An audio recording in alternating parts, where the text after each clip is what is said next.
பேச மாட்டாரு. வந்துட்டு எல்லாருக்கும் ஆண்டவர் என்ன பண்ணுவாரு? வார்த்தையை கொடுப்பாரு. சத்தமா ஒரு அலையில சொல்லாமா? இவ்வளவுதானா?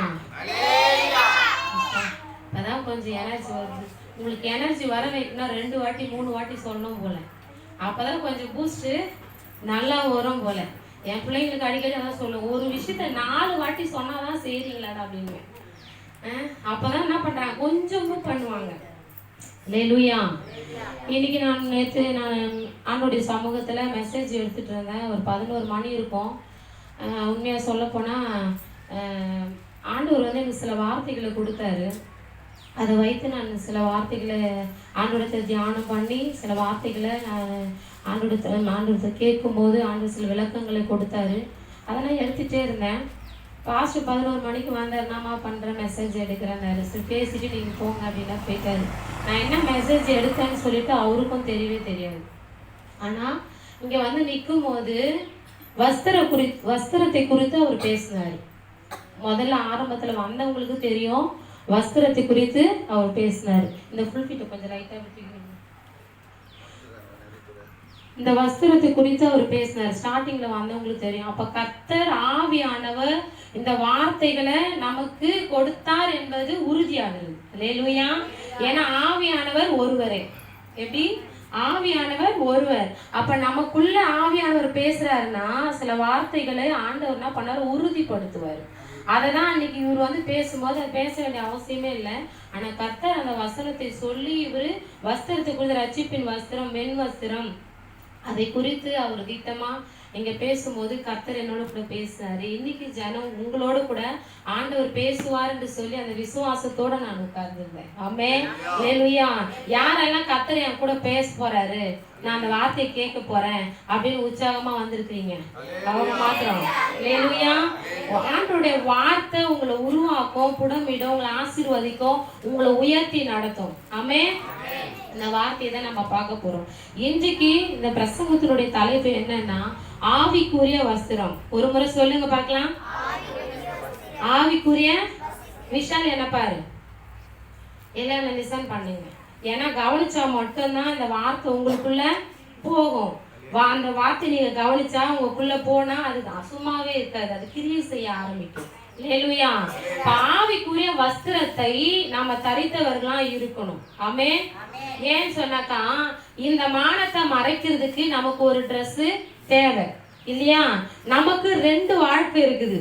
ஒன்று மாம்சத்துக்குரிய வாழ்க்கை, 2வது ஆவிக்குரிய வாழ்க்கை. 2 வாழ்க்கை இருக்குது. அதே போல நமக்கு 2 ட்ரெஸ் இருக்குது. நம்ம சரீரத்தை மறைக்கக்கூடிய ஒரு ட்ரெஸ், பிற்பாடு நம்ம ஆவிக்குரிய வாழ்க்கைக்கு உண்டான ஒரு வஸ்திரம் இருக்குது. அல்லேலூயா. அந்த வஸ்திரத்தை குறித்து தான் நிறைய வஸ்திரங்களை குறித்து வேதாகமத்துல நிறைய சொல்லி இருக்கிறாரு. எல்லாத்தையும் சொன்னா நீங்க உட்கார மாட்டீங்க, எல்லாம் பசி எழுந்து ஓடுருவீங்க. அதனால ஒரு சில வசனங்களை மட்டும் நான் கோடிட்டு காட்ட விரும்புகிறேன். அதுல ஒரு சில வஸ்திரத்தை மாத்திரம் உங்களுக்கு சொல்லிட்டு, அந்த வஸ்திரம் எப்படி இருக்கணும், எப்படி இருந்தா நம்ம பரலோக ராஜ்யம் போவோம், எப்படி இருக்கக்கூடாது, எப்படி இருக்கணும், அந்த வஸ்திரம் எப்படி இருக்கக்கூடாது, எப்படி இருக்கணும், அதை பத்தி தான் நம்ம என்ன பண்ண போறோம், பார்க்க போறோம். அல்லேலூயா. இந்த ரட்சிப்பின் வஸ்திரத்தை தான் முதல்ல தேவன் நமக்கு என்ன பண்றாரு, தருகிறார். இந்த வஸ்திரம் ஆணுக்கு மட்டும் கொடுக்கிறாரா, இல்ல பெண்ணுக்கு மட்டும் கொடுக்கிறாரா? கிடையாது, எல்லாருக்குமே போகுது. இந்த வஸ்திரம் எல்லாருக்கும் போகுது. ஆணானாலும் சரி, பெண்ணானாலும் சரி, இந்த வஸ்திரத்தை கர்த்தர் எல்லாருக்கும் சரி சமமாய் கொடுக்கிற தேவன். அல்லேலூயா. முதல்ல வஸ்திரத்தை கொடுக்கிறார். அது எங்கன்னு கேட்டாக்கா, ஆதாம் ஏவாளுக்கு ஆண்டவர் ஒரு வஸ்திரத்தை கொடுக்கிறார். அந்த வஸ்திரம் என்னன்னு சொன்னா ரட்சிப்பின் வஸ்திரம். அல்லேலூயா. ரட்சிப்பின் வஸ்திரத்தை முதல்ல ஒரு ஆடை அடித்து அதுக்கு பிற்பாடு என்ன பண்றாரு, தோல் உடைய அவர்களுக்கு என்ன பண்றாரு, தராரு.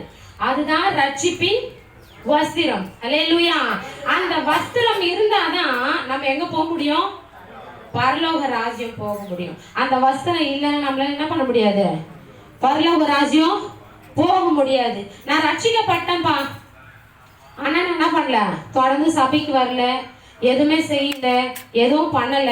எப்போ 1999 ரட்சிக்கப்பட்டேன். ஆண்டு வராரு, இப்ப 2026 இப்ப வராரு. அப்ப ரட்சிக்கப்பட்ட பின்மாற்றத்துல போயிட்டு மறுபடியும் ஆண்டவர் உங்களை கூட்டு போவாரா? என்ன பண்ண முடியாது, கூட்டு போக முடியாது. அப்ப இந்த ரட்சிப்பின் வஸ்திரம் தினந்தோறும் நம்ம உடுத்தினவர்களா இருக்கணும். அல்லேலூயா. அததான் கர்த்தர் எதிர்பார்க்கிற. தினந்தோறும் அந்த வஸ்திரத்தை நம்ம என்ன பண்ணணும், உடுத்தணும். ஆமென். அப்ப அந்த வஸ்திரம் நமக்கு இல்லைன்னா ஆண்டவரோட பரலோக ராஜ்யத்துக்கு நம்மளால என்ன பண்ண முடியாது, போக முடியாது. ஒரு வசனத்தை நம்ம தியானிக்கலாம். சகரியா 3:3. அதுல ஒரு வஸ்திரத்தை குறித்து தேவன் அங்க சொல்லுகிறார். எடுத்தவர்கள் என்னோட கூட வேகமா.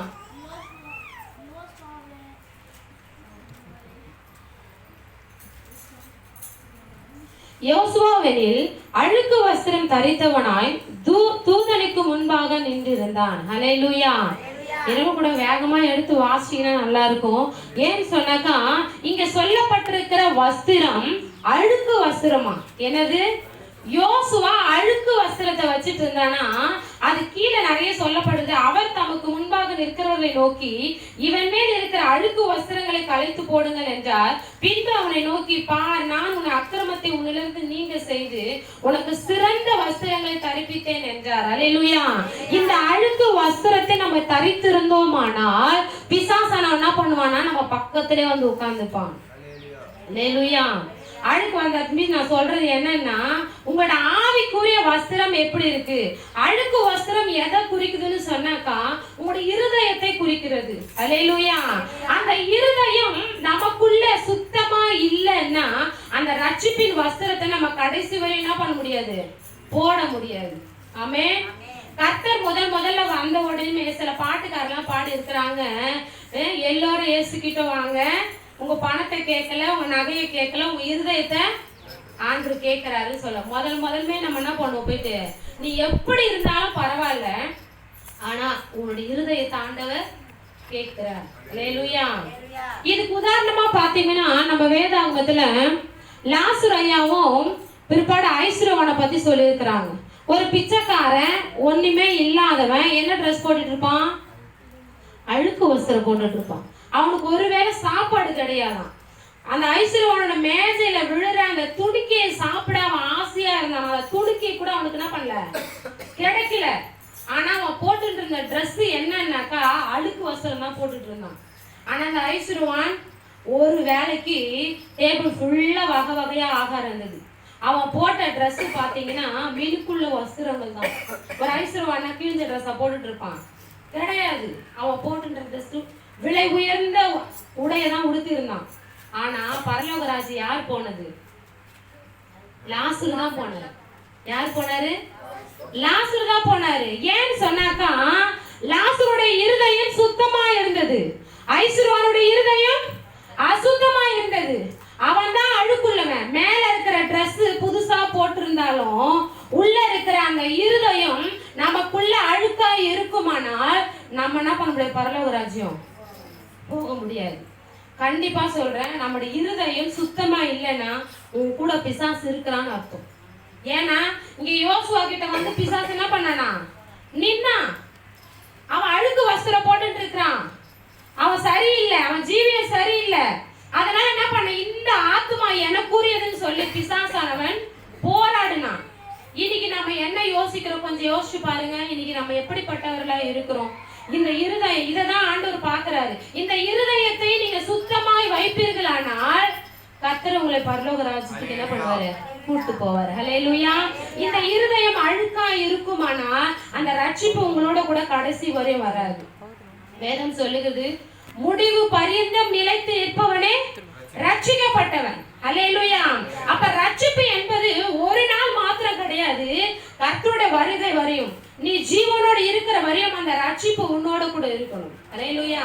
அந்த ரட்சிப்பின் வஸ்திரம் உன்னோட கூட இருக்கணும். ஆமென். அததான் கர்த்தர் எதிர்பார்க்கிறார். இன்னொரு வசனத்தை நம்ம வாசிக்கலாம். ஏசாயா 64:6.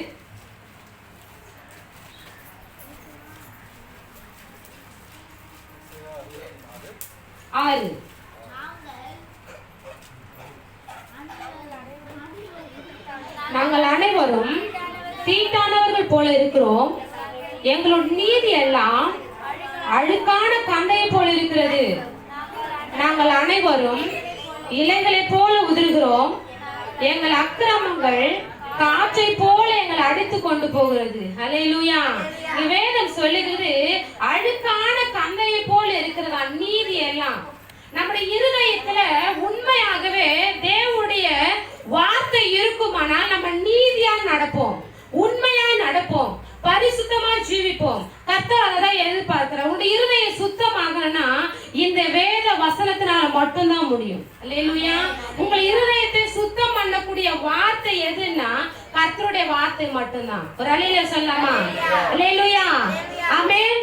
அப்ப இந்த வார்த்தையை நான் எதனால சுத்தம் பண்ணணும்? நான் எப்படி என் இருதயத்தை சுத்தம் பண்ணணும்? இங்க சொல்லப்படுகிற சத்தியத்தை நீங்க கேட்க கேட்க கேட்க உங்க இருதயத்தை ஆண்டவர் பரிசுத்தப்படுத்துவார். உங்களுக்கு அந்த ரட்சிப்பின் வஸ்திரத்தை அனுதினமும் உடுத்திக் கொள்வார். அல்லேலூயா. அனுதினமும் உடுத்துவார். உங்களுக்கு ஒரு நாள் இல்ல, 2 நாள் இல்ல, அனுதினமும் உங்களுக்கு என்ன பண்ணுவாரு? உடுத்திச்சே இருப்பார். அப்ப இந்த ரட்சிப்பின் வஸ்திரம் உங்களுக்கு தினந்தோறும் தேவைப்படுகிறது. இந்த ரட்சிப்பின் வஸ்திரம் தான் உங்களை பரலோக ராஜ்யத்துக்கு கொண்டு போகும். அப்ப அழுக்கான வஸ்திரத்தை நம்ம தரித்தவர்களா அல்ல, ரட்சிப்பின் வஸ்திரத்தை தரித்தவர்களா நம்ம இருக்கும்போது பரலோக ராஜ்யம் நம்ம போக முடியும். அல்லேலூயா. இன்னொரு வஸ்திரத்தை குறித்து நம்ம பார்க்கலாம். லேவியராகமம் 13:45.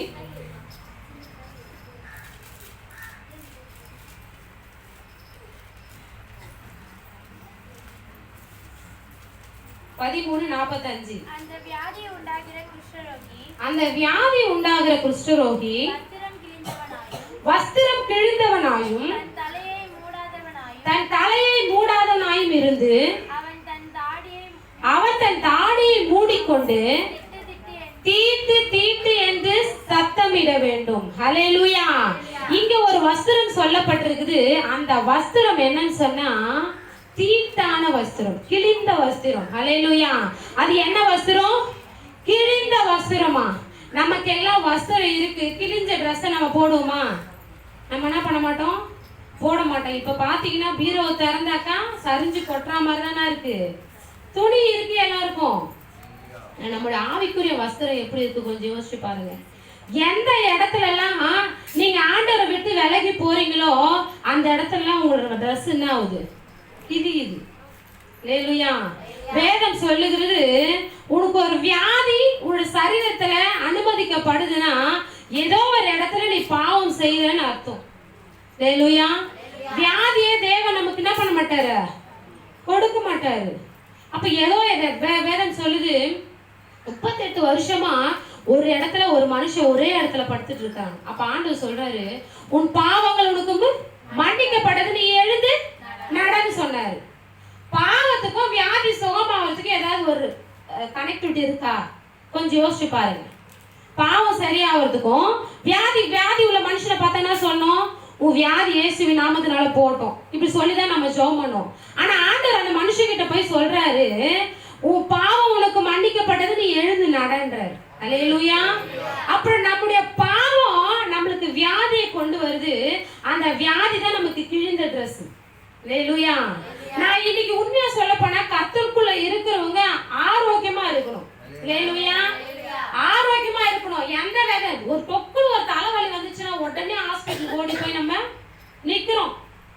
ஐயோ நான் வந்துருமோ, ஏது வந்துருமோ, என்ன ஆச்சோ ஏதாச்சோ, இல்ல ஒரு பிரச்சனை வந்துச்சுன்னா உடனே ஐயோ அப்படி நினைக்கிறது நல்லதுதான். ஆனா நான் என்ன சொல்றேன் தெரியுங்களா? அப்படி நினைக்காதீங்க. ஆண்டவர் சமூகத்துல வந்திருக்கிற நீங்க இப்படி மாத்தி யோசிங்கன்ற.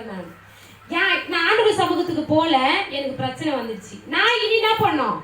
ஆண்டவர் சமூகத்து தொடர்ந்து போகணும். அல்லேலூயா. தொடர்ந்து போகணும்ன்ற அந்த வாஞ்ச தாகம் உங்களுக்குள்ள வரும்போது உங்க ட்ரெஸ் என்ன பண்ணாது? கிழியாது. அல்லேலூயா. அப்ப அந்த கிழிந்த ட்ரெஸ் முன்னாடி போய் ஒரு ராஜா முன்னாடி போய் நம்ம நிக்க முடியுமா? கொஞ்சம் யோசிச்சு பாருங்க. பாவத்தோட போயிட்டு ஆண்டவர் முன்னாடி நிக்க முடியாது. யாருன்னா இப்போ ஒரு பெரிய பாஸ்டர் வராங்க, இல்ல ஒரு யாரோ ஒரு பெரிய இந்த ஆட்சியில இருக்காங்களா, அவங்க யாரா வராங்க நம்ம சபையில் சொல்றேன்னா பண்ணுவோம் நம்ம. இல்ல ஒரு சினிமா ஆக்டரே வரான்னு சொல்லிட்டான்னு வச்சுக்கலாம், நல்ல விலை உயர்ந்த ட்ரெஸ்ஸை தான் என்ன பண்ணுவோம் நம்ம அன்னைக்கு நைட்டே என்ன பண்ணுவோம்? செலக்ட் பண்ணுவோம். எந்த ட்ரெஸ் போனா நல்லா இருக்கும், இதுக்கு இது மேட்சா இருக்குமா, இதுக்கு இது மேட்சா இருக்குமா, எல்லாரும் நம்ம பாக்குறோம் இல்லையா? சும்மாவே சொல்லுங்களேன், யோசிப்போம் இல்லையா? அப்ப ராஜாதி ராஜாவை நம்ம போய் அவரை வணங்க போறோம், அவரை நம்ம பார்க்க போறோம். அப்ப நம்ம ஆவிக்குரிய ட்ரெஸ் எப்படி இருக்கணும்? சுத்தமா இருக்கணும். கிழிஞ்ச ட்ரெஸ்ஸோட போய் நம்ம நின்னா என்ன ஆகும்? பாவத்தை பார்க்காத சுத்த கண்ணை நம்ம இயேசு கிறிஸ்து. அல்லேலூயா. நம்ம தேவன் பாவத்தை பார்க்காத தேவன். அவர் முன்னாடி பாவத்தோட போய் நம்மளால என்ன பண்ண முடியாது? நிற்க முடியாது. அப்ப நீங்க பாவம் செய்வீர்களானா உங்க ட்ரெஸ் கொஞ்சம் கொஞ்சமா ஆவிக்குரிய வாழ்க்கை கொஞ்சம் கொஞ்சமா கிழிஞ்சிட்டே வரும். கடைசியில கிழிஞ்ச ட்ரெஸ் எதுக்கு போடுவோம்? கறி துணிக்கு போட்டுருவோம், இல்லைன்னா கொளுத்திடுவோம். இது தேவையில்லை, இல்லை குப்பையில போட்டுருவோம். இதுதான் நம்ம செய்வோம். ஆண்டவர் சொல்றாரு, கனி கொடாத மரம் எல்லாம் வெட்டுண்டு எங்க போடுவாராம்? அக்கினியில போடுவாராம். அல்லேலூயா. அப்ப நம்ம பாவம் செஞ்சுக்கிட்டே இருந்த ஆண்டவர் ஒரு முறை மன்னிக்கிறாரு, சரி 2வது முறை மன்னிக்கிறாரு, 3வது முறை மன்னிக்கிறாரு. வாழ்நாளெல்லாம் ஒரு மன்னிச்சுனேவா இருப்பாரு? கொஞ்சம் யோசிங்க. நானே ஒரு வாட்டிக்கு 4 வாட்டி சொல்லுவேன், 4வது வாட்டி டப்புன்னு தலைமலை வைப்பேன் பசங்களை. ஒரு வாட்டி சொல்லுவேன், 2 வாட்டி சொல்லுவேன், 3வது வாட்டி எதனா பசங்க திரும்ப திரும்ப அதே செஞ்சுட்டே இருக்கிறாங்கன்னா என்ன வரும்? வருமா வராதா? ஒரு வாட்டி ஆண்டவர் ஏதோ ஒரு சூழ்நிலைக்கு ஏற்ற மாதிரி நான் செஞ்சுட்டேன், என்ன மன்னிச்சிருங்க ஆண்டவர் சொல்லி என்ன பண்ணுவார்? ஆண்டவர் மன்னிச்சிருவாரு. நீ திரும்ப திரும்ப திரும்ப திரும்ப அதே பாவத்தை செஞ்சேன்னா ஆண்டவர் என்ன பண்ணுவாரு? வியாதியை நமக்குள்ள அனுபவிச்சிருவாரு. அப்ப நம்ம அந்த கிழிந்த ட்ரெஸ்ஸோட தான் இருக்கணும். இந்த கிழிந்த ட்ரெஸ்ஸோட பரலோக ராஜ்யத்துக்கு கண்டிப்பா என்ன பண்ண முடியாது? போக முடியாது. அந்த கிழிந்த ட்ரெஸ் உனக்குள்ள இருக்குமானால் ஆண்டவர் என்ன பண்ணுவார்னா கனி கொடாத மரம் எல்லாம் வெட்டுண்டு. நமக்கு இந்த வார்த்தையெல்லாம் கேட்கும் போது பயமா இருக்கணும். அல்லேலூயா. ஒவ்வொரு நாளும் எழுந்துக்கும் போது யோசிச்சு பாருங்களேன், என்னுடைய ஆவிக்குரிய ட்ரெஸ் எப்படி இருக்கு?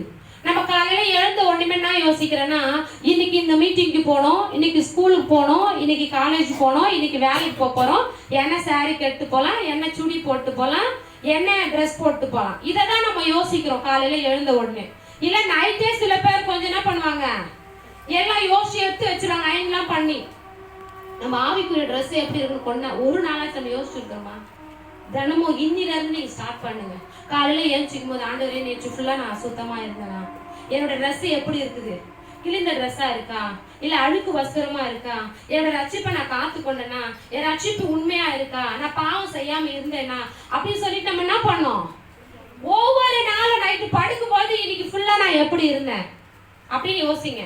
காலையில எழுச்சிக்கும் போது யோசிங்க, ஆண்டவரே இன்னைக்கு ஃபுல்லா என் ட்ரெஸ் என்ன பண்ணும்? அந்த ரட்சிப்பின் வஸ்திரத்தை நான் காத்துக்கொள்ளணும். கிழிஞ்ச ட்ரெஸ்ஸா என் ட்ரெஸ் மாறக்கூடாது, என் ட்ரெஸ் பரிசுத்தமா இருக்கணும், அந்த ரட்சிப்பை நான் காத்துக்கொள்ளணும் அப்படின்னு சொல்லிட்டு காலையில எழுந்துக்கும் போதே நீங்க அதை குறித்து சிந்திப்பீர்களானா இந்த மேல உடுத்துற உடைய பத்தி நீங்க கவலைப்பட வேண்டியதே கிடையாது.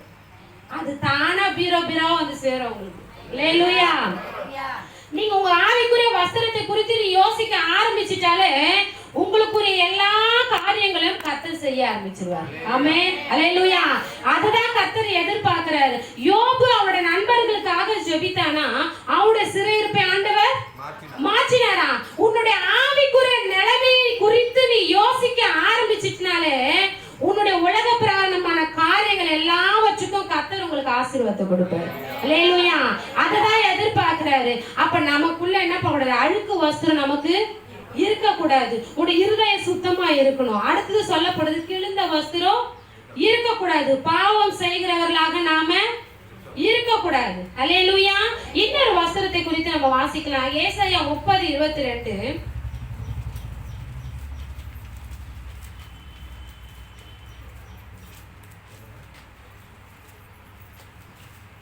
உன் சொரூபங்களை மூடிய வெள்ளி தட்டையும் உன் விக்கிரகங்களில் பொன் ஆடை ஆபரணத்தையும் தீட்டாக எண்ணி அவைகளை தீட்டுப்பட்ட வஸ்திரம் போல எரித்து விட்டு அதை சீ போ என்பாய். அல்லேலூயா. இங்க வேதம் சொல்லுகிறது இது தீட்டுப்பட்ட வஸ்திரமா? அல்லேலூயா. இது என்ன வஸ்திரம்? தீட்டுப்பட்ட வஸ்திரம். அந்த வஸ்திரம் நமக்குள்ள இருந்துச்சுன்னா சாதாரணமா யார் வீட்டுல என்ன போனாலே என்ன சொல்லுவாங்க, ஒரு டெத்துக்கு போயிட்டு போனா ஐயோ இது தீட்டான ட்ரெஸ் என்ன பண்ணுதுக்குள்ள வீட்டுக்குள்ள வராத, இது தீட்டான ட்ரெஸ். நம்ம நார்மலா எல்லாரும் கிறிஸ்துவர்ல இருக்கிறவங்க கூட இப்ப என்ன பண்றாங்க, அதை தான் செய்யறோம். ஒரு ஊர்ல டெத் தீட்டது. குளிச்சுட்டு அந்த ட்ரெஸ்ஸை வெளியே போட்டுட்டு அதுக்கப்புறம் தான் என்ன பண்ண வீட்டுக்குள்ளவே வரணும். வீடெல்லாம் சுத்தம் பண்ற இதுக்கும் எக்ஸ்ட்ராடினா போவாங்க சில பேர். வீட்டை சுத்தம் பண்ணு, அப்புறம் நம்ம போட்ட ட்ரெஸ் எல்லாம் கழட்டி துவச்சி அதெல்லாம் முடிச்சுட்டு தான் என்ன பண்ணுவாங்க வீட்டுக்குள்ளவே போவாங்க. இல்லைன்னா என் வீடு தீட்டு பட்டுரும், என் வீடு என்ன பண்ண தத்திராம மாறிடும், நான் ஆசீர்வாதம் இல்லாத போயிடுவேன், பிசாசு வந்து என் வீட்டுல உட்காந்துக்கும், அப்படியெல்லாம் என்ன பண்ணுவாங்க சில பேர் நினைப்பாங்க. ஆனா இங்க வேதம் சொல்லுகிற தீட்டு எது தெரியுமா? எதெல்லாம் தேவனை விட்டுட்டு நீங்க வேற ஒரு விஷயத்துக்கு முக்கியத்துவம் கொடுக்குறீங்களோ அது தீட்டு. அல்லேலூயா. கொஞ்சம் யோசிச்சு பாருங்க. எந்த விஷயத்தெல்லாம் தேவனை விட்டுட்டு நீங்க மற்ற காரியத்துக்கு முக்கியத்துவம் கொடுக்குறீங்களோ, அது பிள்ளையா இருக்கட்டும், கணவரா இருக்கட்டும், நண்பர்களா இருக்கட்டும், உள்ள உங்க ட்ரெஸ்ஸா இருக்கட்டும், மற்றபடி உங்க வேலை ஸ்தானங்களா இருக்கட்டும், அதிகாரிகளா இருக்கட்டும், எந்த ஒரு காரியமானாலும் உற்றார் உறவினர்கள் எந்த ஒரு காரியமா இருந்தாலும் நீங்க தேவனை வைக்க வேண்டிய இடத்தை விட்டுட்டு அந்த இடத்தை வேற ஒருத்தருக்கு கொடுப்பீர்களானால் அது தீட்டு. அல்லேலூயா. நான் சொல்லுகிற தீட்டு மற்ற பெண்களுக்கெல்லாம் தெரியும். பெண்கள்லாம் சொல்லுவாங்க, ஐயோ நான் தீட்டா அந்த தீட்டை நான் சொல்லவே இல்லை. ஆண்டவர் அதை தீட்டுன்னே சொல்லலை. கொஞ்சம் நல்லா யோசிங்க, அதை தீட்டுன்னே கர்த்தர் சொல்லலை. ஆமென். பழைய ஏற்பாடு காலங்கள்ல அப்படி இருந்திருக்கலாம். ஆனா இயேசு கிறிஸ்து எப்போ இந்த பூமிக்கு வந்து நமக்காக ரத்தம் சிந்தினாரோ எல்லாத்தையும் ஆண்டவர் மாற்றிட்டார். ஹல்லேலூயா. எந்த விஷயத்தை நீ தேவனை விட்டுட்டு வேற ஒருத்தருக்கு அந்த இடத்த கொடுக்குறியோ அது தீட்டு. ஹல்லேலூயா. உதாரணமா எடுத்துக்கங்களேன், இன்னைக்கு சண்டே, யார் ஆராதிக்கிற நாள்? இன்னைக்கு தேவனை ஆராதிக்கிற நாள். முக்கியமா ரிலேஷன் வீட்டுக்கு வந்துட்டாங்க, நம்ம என்ன பண்ணுவோம்? அந்த நாளுக்கு ஆப்சென்ட்ட போடு, அடுத்த வாரம் போய்க்கலாம், ஒன்றும் பிரச்சனை இல்லை. இப்ப தேவனை ஆராதிக்க வேண்டிய இடத்த யாருக்கு கொடுத்துட்டீங்க? அப்ப என்ன வஸ்திரம் தரிச்சிருக்கீங்க நீங்க? சண்டே தீட்டான வஸ்திரம் தரித்திருக்கிறீங்க. அல்லேலூயா. அந்த தீட்டான வஸ்திரத்தை யாரும் தரிக்க விரும்பவே மாட்டாங்க. அருவருப்பா இருக்கும் அந்த தீட்டான வஸ்திரம். நீங்க அப்படி தரிச்சிருப்பீங்களானா கர்த்தர் நம்மள அப்படிதான் பாப்பாரு. அல்லேலூயா. நல்லா யோசிக்குங்க.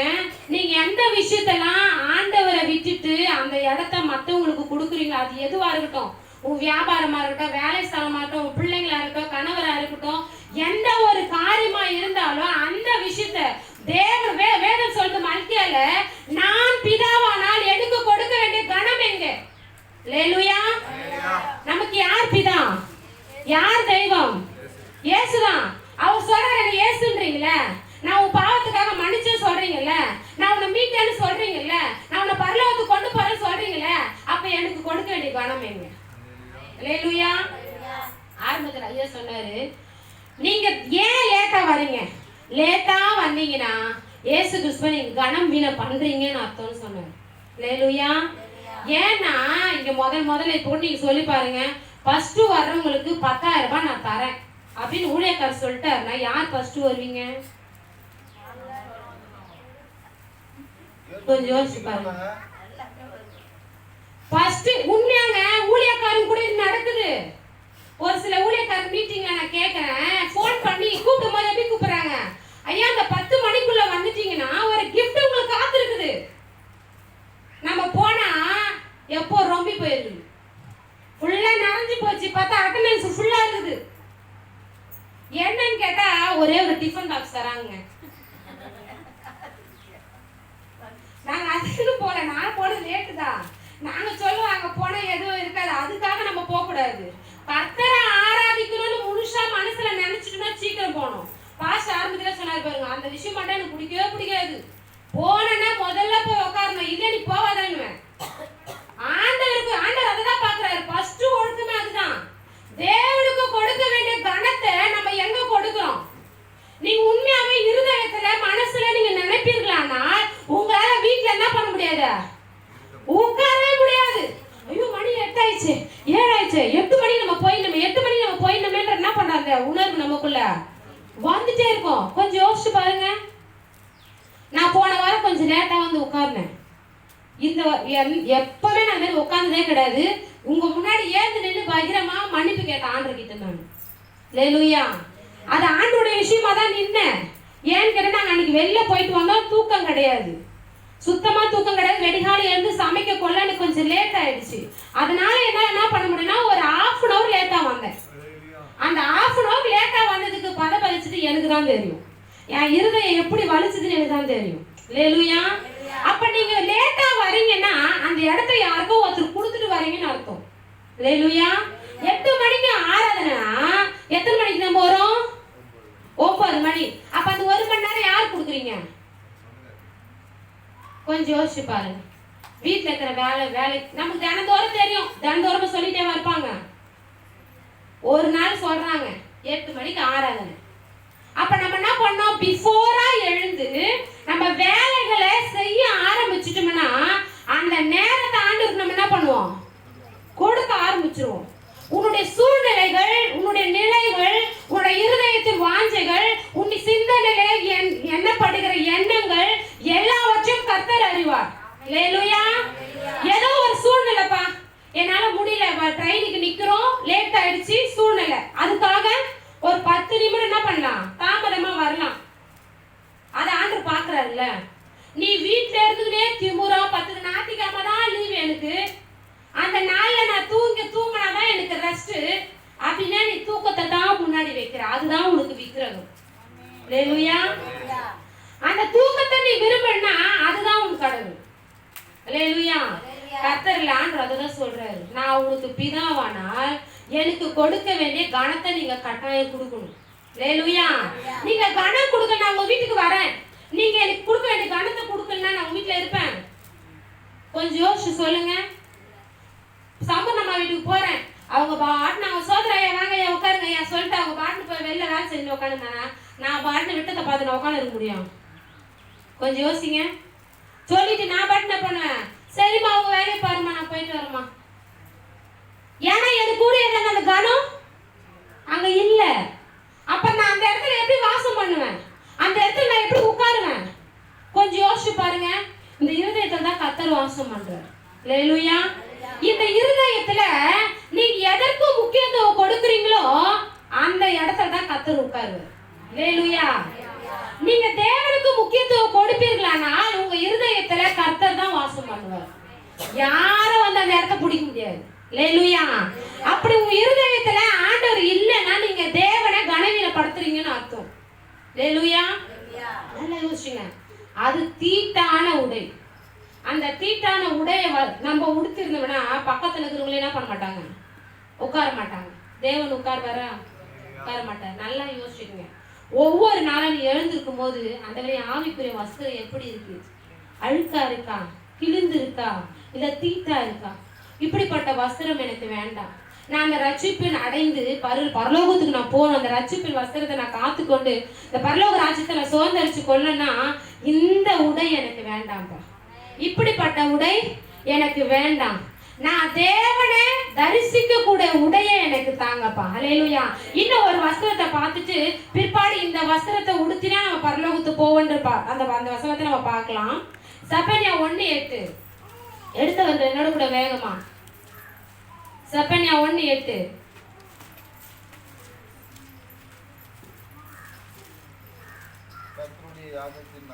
கர்த்தருடைய யாகத்தின் நாளிலே உண்டான அதிபதிகளே ராஜகுமாரரையும் மறுதேசத்து வஸ்திரம் தரிக்கிற யாவரையும் தண்டிப்பேன். அல்லேலூயா. மறுதேசத்து வஸ்திரம் என்ன தெரியுங்களா? மறுதேசத்தின் வஸ்திரம்னா அல்லேலூயா தெரியல. மறுதேச வஸ்திரம்னா அந்நிய நாட்டின் வஸ்திரம். அல்லேலூயா. அந்நிய நாட்டின் வஸ்திரம். நமக்கு என்ன Dress? நம்ம கல்ச்சருக்கு என்ன Dress? சாரி, ஹாஃப் சாரி, சுடிதார், அதோட பேண்ட் ஷர்ட், வேஸ்ட் ஷர்ட். பேண்ட் ஷர்ட் கூட என்னதான் ஜென்ஸுங்க இப்ப போடுறாங்க பெரும்பாலும். ஆனா வேதம் சொல்லுகிறது ஆண்களுடைய வஸ்திரத்தை பெண்கள் தரிக்க கூடாது, பெண்களுடைய வஸ்திரத்தை ஆண்கள் தரிக்க கூடாது. இது அந்நிய நாட்டின் வஸ்திரம். நம்முடைய கல்ச்சருக்கு ஆண்டவர் ஒரு Dress என்ன பண்றாரு? கொடுத்திருக்கிறாரு. நீங்க இங்க இருந்து அமெரிக்காவுக்கு போனா புடவைய கட்டிட்டு இருப்பாங்க, அங்க என்ன பண்ண மாட்டாங்க? புடவை கட்ட மாட்டாங்க. நம்முடைய நாட்டுக்குன்னு ஆண்டவர் என்ன பண்ணியிருக்காரு, ஒரு வஸ்திரத்தை கொடுத்துருக்கிறாரு. அல்லேலூயா. அந்த சில பேர்லாம் கேட்பாங்க, இப்படியெல்லாம் சொல்லியிருந்தா பைபிள்ல? சொல்லியிருக்குது தானே, நீங்க வாசிங்கல்ல. இன்னொரு வசனத்தை கூட நம்ம வாசிக்கலாம். உபாகம் 22:5.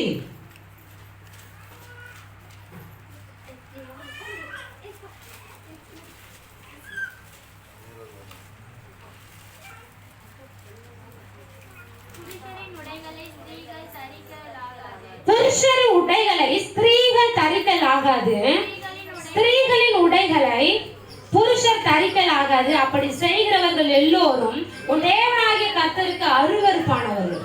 அல்லேலூயா. நான் எதனா என் சொந்தத்துல இருந்து எடுத்து சொன்னா, என் சொந்தத்துல இருந்து எதனா எடுத்து சொன்னா கிடையாது. பைபிள் இருக்கா? எல்லாரும் சில பேர் கேட்பாங்க. பாசு ஒரு நாள் சொன்னாரு, அம்மா நான் ஒரு இடத்துக்கு மெசேஜுக்கு போயிட்டேம்மா, அந்த இடத்துல நான் உட்கார வச்சுட்டாங்க. உட்கார வச்சுட்டு எல்லாம் பாஸ்டருங்க குசு குசுன்னு பேசுறாங்க. என்னதான் இவங்க பேசுறாங்கன்னு பார்த்தாக்கா, மீசை வச்சுங்கிறவங்கள மெசேஜ் கொடுக்க விட மாட்டாங்க.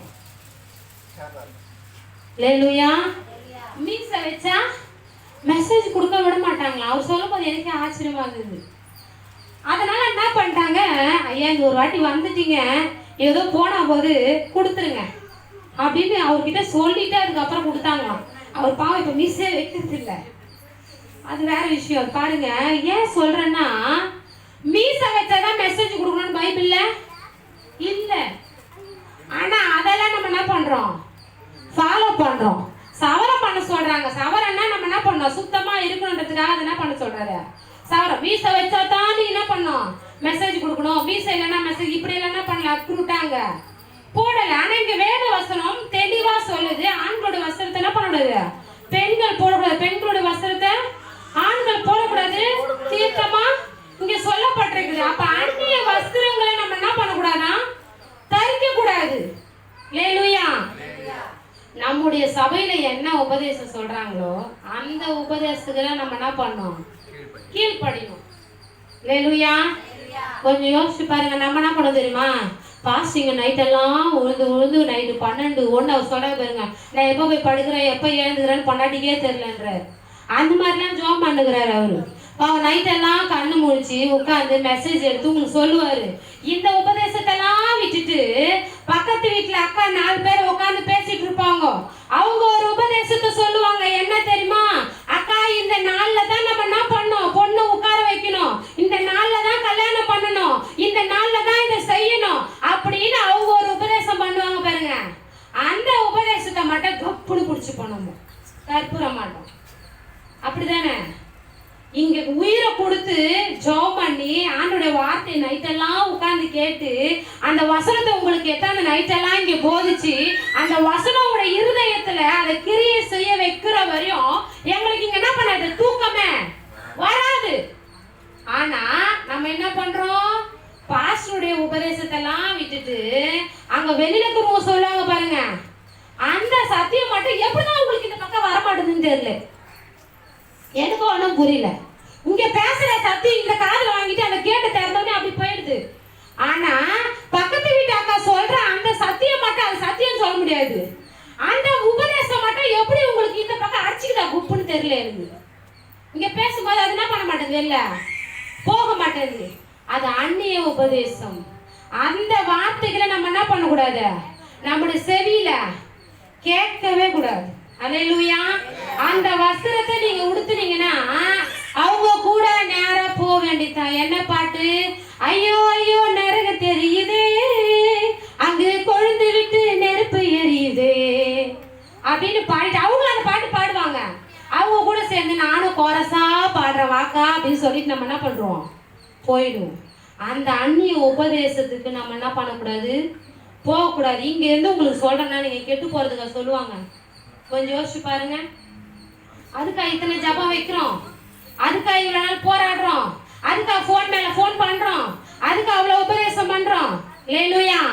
அப்ப இங்க சொல்லப்படுற அந்த உபதேசத்தினுடைய உடையை நீங்க தரித்தா மட்டும்தான் தேவன் முன்னாடி போய் நிற்பீங்க. அல்லேலூயா. என் வார்த்தை உங்களிலும் நிலைத்திருக்குமானால் நான் உங்களோட கூட இருப்பேன்னு சொல்றாரு யோவான்ல. அல்லேலூயா. அப்படி வார்த்தை எங்க கிடைக்கும்? ஆசாருடைய உதடுகள்ல கிடைக்கும், கர்த்தருடைய சபையில கிடைக்கும். இந்த வார்த்தை பக்கத்து வீட்டு அக்கா கிட்ட கிடைக்குமா? கிடைக்காது. அல்லேலூயா. அப்ப இந்த வார்த்தை தான் உங்களை எங்க கொண்டு போகும்? பரலோக ராஜ்யம் கொண்டு போகும். அப்ப அந்த வார்த்தைகளை விட்டுட்டு நம்ம இதை என்ன பண்ணணும்? பின்பற்றோம். இப்ப கூட சில பேருக்குலாம் இந்த சிஸ்டர் வேலையே இல்லையா, எப்ப பாரு உபதேசமே பண்ணிங்கிறாங்க, ஒரு 4 ஆசீர்வாதமான வார்த்தைகளை போட்டா நாங்களும் ஆமென் அல்லேலூயா ஆமென் அல்லேலூயா சொல்லி ஆசீர்வாதத்தை வாங்கிட்டு நம்ம ஓடலாமே. உண்மையா சொல்ல போனா இதுதான் உங்களுக்கு ஆசீர்வாதமான வார்த்தை. அல்லேலூயா. இந்த வார்த்தை உங்களை பரலோகம் கொண்டு போவோம். அல்லேலூயா. உங்களுக்கு இம்மைக்குரிய ஆசீர்வாதத்தை மட்டும் உங்களுக்கு கொடுக்க நாங்க விரும்பல. பரலோகத்துக்குரிய ஆசீர்வாதம் அது யாரால கொடுக்க முடியாது, கர்த்தரால மட்டும்தான் முடியும். அல்லேலூயா. அந்த வார்த்தை நம்ம தியானிக்க ஆரம்பிச்சுட்டா போதும், நீங்க எந்த பக்கத்து வீட்டு அக்கத்து வீட்டு அக்கா கதை என்ன பண்ண மாட்டீங்க, காது கொடுத்து கேட்க மாட்டீங்க. இந்த வேத வசனம் சொல்லிட்டு கட்டு கதைகளுக்கு உங்க செவிகளை விளக்கணுமா? என்ன பண்ணணும்? கட்டு கதைகளுக்கு உங்க செவிகளை விளக்கணும். இன்னும் பழைய காலத்துக்கு கதையே என்ன பண்ணிட்டு இருக்காதீங்க, பேசிட்டு இருக்காதீங்க. அல்லேலூயா. இன்னொரு வசனத்தை குறித்து பார்க்கலாம். மத்தேயு 22:11 எடுத்தவர் என்னோட கூட வேகமா. விருந்தாளிகளை பார்க்கும்படி, மத்தேயு 22:1 விருந்தாளிகளை பார்க்கும்படி ராஜா உள்ளே பிரவேசித்த போது கல்யாண வஸ்திரம் தரித்திராத ஒரு மனுஷனை அங்கே கண்டு. அல்லேலூயா. கல்யாணத்துக்கு கூட ஒரு வஸ்திரம் இருக்குங்க. நம்ம எல்லாரும் தமிழ்நாட்டு கல்ச்சர் எல்லாருக்கும் தெரியும். கல்யாணம் வந்துச்சுன்னா முதல்ல எங்க போவோம்? எங்க போவாங்க?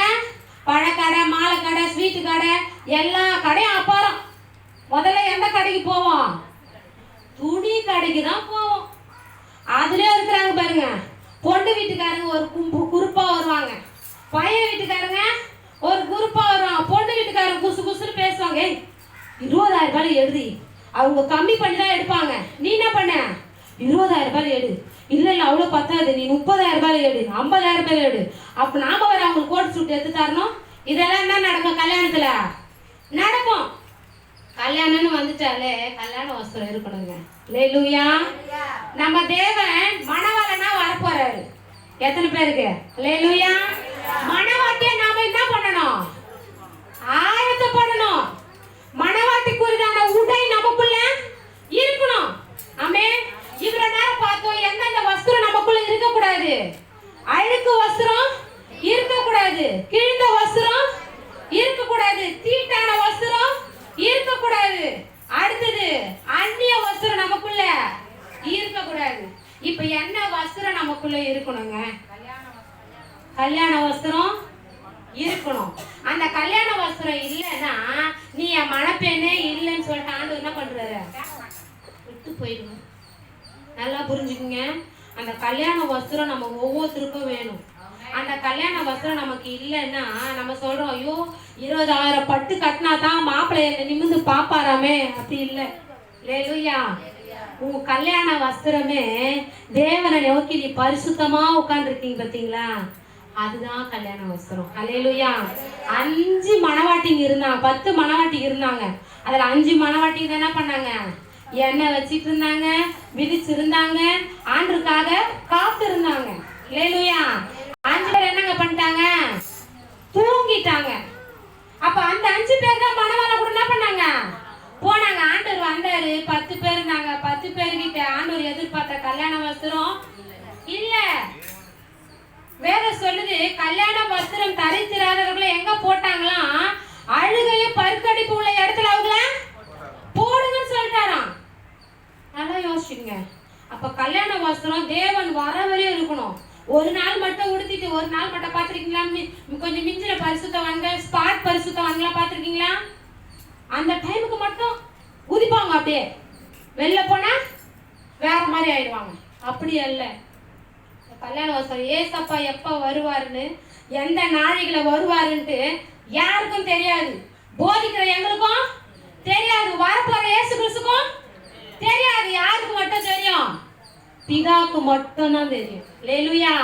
அப்ப அவர் வர்றதுக்கு நாம என்ன பண்ணோம்? ரெடியா இருக்கணும், ஆயத்தமா இருக்கணும். என்ன? பரிசுத்த ஆவியானவர் உங்க கூட இருக்கணும். அல்லேலூயா. நீங்க காத்திருந்து விழித்திருந்து ஜெபிக்கிறவங்களா இருக்கணும். ஜெபிக்கிறவங்கள மட்டும்தான் அந்த சத்தத்தை கேட்க முடியுமே. ஏசப்பா வரும்போது சும்மா வரமாட்டாருங்க. அந்த சத்தம் கேட்கும். எக்கால சத்தம் கேட்கும். அந்த சத்தம் உனக்கு கேட்கணும். ஆவியானவர் உனக்குள்ள இருக்கணும். ஆவியானவருக்குள்ள இல்லைன்னா அவர் சொல்ல மாட்டாரு. அவர் சொல்ற சத்தம் உனக்கு கேட்காது. அந்த அபிஷேகம் ஏன் நாங்க உழுந்து அபிஷேகம் பெற்றுங்க, அபிஷேகம் பண்ண கண்ணை மூடுங்க, அபிஷேகம் பெற்று அந்நிய பாஷை வர பெற்றுக்கொள்ளுங்க, ஆவியோட பேசுங்க, ரகசியங்களை பேசுங்க. ஏன் நான் உங்களை தொலை பண்ணிட்டே இருக்கிறோம்? இதுக்குதான் பரிசுத்த ஆவியானோட அபிஷேகத்தை நீங்க பெற்று கொள்ளலன்னா உங்களால தேவ சத்தத்தை கேட்க முடியாது. அந்த தேவ சத்தத்தை நீங்க கேட்கணும்னாக்கா சபையில ஆராதனைக்கு வரணும். அல்லேலூயா. தன்னுடைய இருதயத்தை ஆண்டவரிடத்துல ஊற்றணும், வாஞ்சியோட வரணும். அல்லேலூயா. அப்ப அந்த கல்யாண வஸ்திரம் உங்களுக்குள்ள இருந்தாதாங்க நீங்க ஆண்டோட வரும்போது மனவாட்டியா மத்தவங்களுக்கு கையை அசைச்சிட்டு என்ன பண்ணுவோம், நம்ம போவோம். நம்மள எத்தனை பேர் இந்த ஊர்ல இருக்கிறவங்க பாக்குறாங்களா இல்லையாம்மா? ஒரு கல்யாணம் ஆரம்பிக்குதுன்னு வச்சுங்களேன், அந்த கல்யாணம் பாதியிலே நின்றுச்சு. அந்த பொண்ணு என்ன சொல்லுவாங்க கொஞ்சம் யோசிச்சு சொல்லுங்க. என்ன சொல்லுவாங்க? மறுபடியும் அந்த பொண்ணுக்கு கல்யாணம் நடக்கிறது ரொம்ப கஷ்டம். இந்த பொண்ணுகிட்ட ஏதோ ஒரு தப்பு இருக்குமா, அதாம்மா கல்யாணம் நின்றுச்சு. இன்னொரு மாப்பிள்ளை வந்தா கூட அந்த மாப்பிள்ளைக்கு நம்ம சொல்றதுக்குள்ள போதும் போதும் போதும் ஆயிடும். அல்லேலூயா. அப்ப இயேசு கிறிஸ்து வரும்பொழுது நம்ம கைவிடப்பட்டுட்டோம்னா திரும்ப நம்மளுக்கு கல்யாணம் நடக்கிறது கஷ்டம். அல்லேலூயா. அப்ப அந்த கல்யாண வஸ்திரத்தை எப்போதும் தரிச்சிருக்கணும். எப்படி? எப்போதும் தரிச்சிருக்கணும். ஏன்னா மணவாளன் எப்போ வருவாருன்னு யாருக்கும் தெரியாது. இந்த வஸ்திரம் எல்லாம் நீங்க அகற்றிட்டாலே உங்களுக்குள்ள கல்யாண வஸ்திரம் வந்துடும். ஆமென். அல்லேலூயா. கிழிந்த வஸ்திரம், தீட்டான வஸ்திரம், அழுக்கு வஸ்திரம், மறுதேச வகை எல்லாத்தையும் நீங்க அகற்றி விட்டுட்டாலே கல்யாண வஸ்திரம் உங்களுக்குள்ள இருக்குங்க. அல்லேலூயா. கர்த்தர் அதை தான் எதிர்பார்க்கிறார். இன்னொரு வஸ்திரத்தை பார்த்து நான் முடிச்சிடுறேன். வெளிப்படுத்தின 3:5.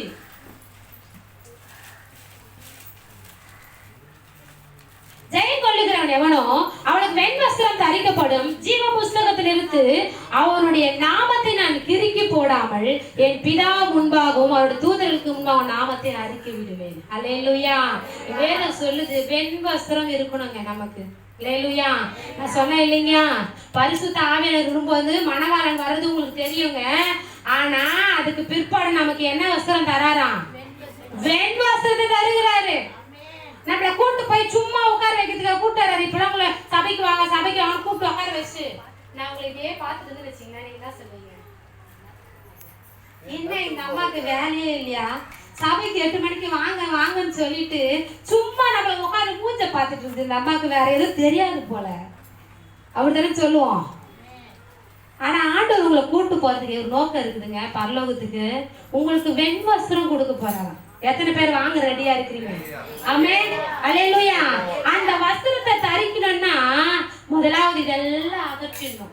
நான் முன்னாடி சொன்னேன் இல்லைங்களா, அதெல்லாம் அகற்றிட்டு கல்யாண வஸ்திரத்தை நீங்க தரிச்சுக்கிட்டீங்கன்னா உங்களை கொண்டு போய் என்ன வஸ்திரத்தை தராராம்? வெண் வஸ்திரம் தராரு. அல்லேலூயா. அந்த வெண் வஸ்திரத்தை நம்ம வாங்கணும்னா கொஞ்சம் கஷ்டப்படணுங்க. இப்ப இந்த வெள்ளை ட்ரெஸ் துவைக்கிறதுக்கு நான் என்ன பண்ணணும்? சில பேர் வெள்ளை ட்ரெஸ் வீட்டுக்காரெல்லாம் சொல்லிட்டாங்க, ஒரு சிஸ்டர் வெள்ளை ட்ரெஸ் நான் துவைக்க மாட்டேன், நீயே துவைச்சு போட்டுக்கோ. எங்க வீட்டுல கூட அதான் நடக்குது. இல்லையா? நான் எப்போ பாரு அழுக்கா எடுத்துட்டு வரீங்க, இதை என்னால துவைக்க முடியாது, எலும்பு பார்த்தா 4 இடத்துல உடஞ்சு போயிருக்கு, என்னால முடியாது, அதனால நீங்களே என்ன பண்ணுங்க, ஏன்னு கேட்டா நார்மலா ட்ரெஸ் துவைச்சிடலாம். இந்த வெண் வஸ்திரத்தை துவைக்கணும்னா கொஞ்சம் கஷ்டம், இதை வாங்கறதுக்கு கஷ்டம். கொஞ்சம் யோசிச்சுங்க. இந்த வெண் வஸ்திரம் வாங்கறதுக்கு கஷ்டம். நான் ஈஸியா சுலபமா போய் வாங்கிடலாங்கன்னா நான் சொல்ல மாட்டேன். சுலபமா போயிட்டு வாங்க முடியாது. நல்லா யோசிச்சுங்க. எடுத்துட்டு போயிட்டு இது 1000 ரூபாய் கொடுத்தோம்னா கடையில உடனே குத்துருவாங்க. ஆனா தேவன் கொடுக்கிற வெண் வஸ்திரம் சுலபமா நம்மளுக்கு கிடைக்காது. அதுக்கு நீங்க கொஞ்சம் எஃபர்ட் போடணும், அதுக்கு கொஞ்சம் தியாகங்கள் செய்யணும், அதுக்கு கொஞ்சம் உண்மையா இருக்கணும், அதுக்கு கொஞ்சம் பரிசுத்தமா இருக்கணும், அதுக்கு கொஞ்சம் நீதியா இருக்கணும். அல்லேலூயா. இதெல்லாம் உங்ககிட்ட இருந்துச்சுன்னா ஆண்டவர் தேடி வந்து கொடுப்பாருங்க உங்களுக்கு. அல்லேலூயா. உங்களோட நாமத்தை எங்க சொல்லுவாராம்? பரலோகத்துல சொல்லுவாரு. உங்க நாமன்னா உங்க பெயரை சொல்லுவாராம். ஜீவ புஸ்தகத்துல உங்க பேரை எழுதுவாராம். அல்லேலூயா. ஜீவ புஸ்தகத்துல பேர் இருக்கிறவங்க மட்டும் தான் எங்க போக முடியும்? நல்லா புரிஞ்சுக்கங்க. அந்த பேரை எழுதப்படணும் அப்படின்னா உங்களுக்கு கல்யாண வஸ்திரம் இருக்கணும். அந்த கல்யாண வஸ்திரம் இருக்கணும்னா கர்த்தருடைய குணாதிசயங்கள் நமக்குள்ள ரொம்ப இல்லைன்னா கூட அட்லீஸ்ட் என்ன பண்ணும், கொஞ்சம் கொஞ்சமாச்சும் வச்சிருக்கணும். அல்லேலூயா. இந்த வாரத்தோட ஏசப்பா நான் திருந்திட்டேன் ஆண்டவரே. நாளையில இருந்து நான் எழுந்துக்கும் போதே என்னோட வஸ்திரம், ஆவிக்குரிய வஸ்திரம் எப்படி இருக்குதுன்னு நான் யோசிக்கிறேன். அட்லீஸ்ட் முயற்சி பண்ணுங்க. அல்லேலூயா. முயற்சி பண்ணுங்க. ஒரே ஒரு வசனத்தை சொல்லி நான் முடிக்கிறேன். மார்க் 9:3. இதை நான் சொல்லாத போயிட்டுனா பினிஷிங் ஆகாது. அவருடைய வஸ்திரம் உறைந்த மழையை போல பூமியில எந்த வண்ணானாலும் வெளுக்கக்கூடாத வெண்மையா இருந்துச்சான். அல்லேலூயா. வெண்மையா பிரகாசிச்சா. கொஞ்சம் யோசிச்சு பாருங்களேன். ஆண்டவர் சொன்ன அந்த வார்த்தைகள் அவருடைய வஸ்திரம் எப்படி இருந்துச்சு? உறைந்த மழையை போல எந்த ஒரு வண்ணானும் வெளுக்க கூடாத அளவுக்கு இருந்துச்சான். அல்லேலூயா. இது சும்மா எடுத்துக்காட்டுதாங்க. யோவான் ஆவிக்குள்ளாகி பரலோகத்துக்கு போகும்போது அவர் எப்படி இருந்தாரு சொல்லிட்டு பூமியில எவைகள் எல்லாம் பார்த்தாரோ அதை ஒப்பிட்டு சொன்னாரு. நான் நினைக்கிறேன் யோவான் சொன்னதை காட்டிலும் அங்க பெரிய பெரியவைகளை அவர் பார்த்திருப்பாரு. அல்லேலூயா. அப்ப தேவனுடைய வஸ்திரம் எந்த வண்ணனாலும் துவைக்கப்படாத அப்படிப்பட்ட வெண்மையா இருக்குமானால் நாம எப்படி இருக்கணும் கொஞ்சம் யோசிச்சு பாருங்க. அவர் எதற்காக வந்தாரு? நமக்கு வெண் வஸ்திரம் தரிக்க போறாரு. அல்லேலூயா. அதை நமக்கு கொடுக்க போற அவர் அப்படிப்பட்டவரா இருக்கிறாரு. அவருடைய பிள்ளைகளாக நாம எப்படி இருக்கணும்? சும்மா ஜாடியிலே சொல்லுங்களேன். இவங்க இருந்தாங்கன்னா அது பேர் அவங்க அப்பா ஜாடி அப்படியே போட்டுக்குது பேர் சொல்றமா. அவங்க அம்மா மட்டுமே இருக்குது பேர் சொல்றமா. சாதாரணமா உலகத்துல இருக்கிற நம்மளே இப்படி சொல்றோம். நேற்று நைட் கூட சொல்லணும், குணம் அப்படியே இருக்குதுங்க அவனுக்கு அப்படின்னு என்ன பண்ணுவாங்க? பிள்ளைங்களை பார்த்துட்டு சொல்லுவாங்க. இன்னைக்கு இயேசு கிறிஸ்து பிதாவினிடத்துல நம்ம நாமத்தை அறிக்கையிடனா அவர் என்ன சொல்லுவாரு? கொஞ்சம் யோசிச்சு பாருங்க. அவருடைய குணாதிசயங்கள் நமக்குள்ள இருக்கணும். என் பிள்ளை நான் பூமியில போய் எதெல்லாம் செஞ்சனும் அதே போல என் பிள்ளை என்ன பண்ணா செஞ்சா. நான் நன்மை செய்கிறவராக சுற்றி தெரிந்தேன். அல்லேலூயா. அநேகருக்காக ஜெபம் பண்ணேன், அநேகருக்கு சத்தியத்தை சொன்னேன், அநேகருக்கு நல்ல வழியில் நடத்தினேன். இதெல்லாம் இயேசு கிறிஸ்து செஞ்சாரா? செஞ்சாரு. அல்லேலூயா. அது போல நம்ம செஞ்சிருக்கோம். அட்லீஸ்ட் 1%, 100% இல்லைன்னா கூட 1% தேவனை போல ஒரு காரியமாச்சும் நம்ம செஞ்சிருக்கிறோமா? கொஞ்சம் யோசிச்சு பாருங்க. அவருடைய வஸ்திரம் வர்ணானால வெளுக்க முடியாத அளவுக்கு இருந்துச்சான். அல்லேலூயா. அப்ப அவருடைய குணாதிசயங்கள்ல 1% நமக்கு என்ன பண்ணணும்? இருக்கணும். கர்த்தர் அதெல்லாம் விரும்புகிறார். எல்லாரும் கண்களை மூடி ஆண்டவரே இந்த நாட்கள்ல எந்த வஸ்திரம் எல்லாம் இருக்கக்கூடாதுன்னு நான் சொன்னேன் அந்த வஸ்திரங்கள்லாம் என்னிலிருந்து கர்த்தர் அகற்றுங்கப்பா.